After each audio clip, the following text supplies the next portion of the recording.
Hey YouTube, BMX all day, 43 here. This is my bike check on the 2012 Kink curb. I've heard a lot of reviews on how bad it is, but it's not too bad to me.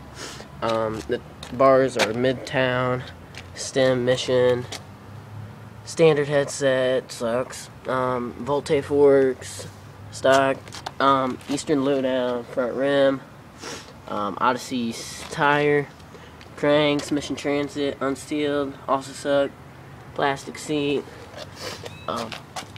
the original back rim, Eastern lowdown back rim, Primo peg,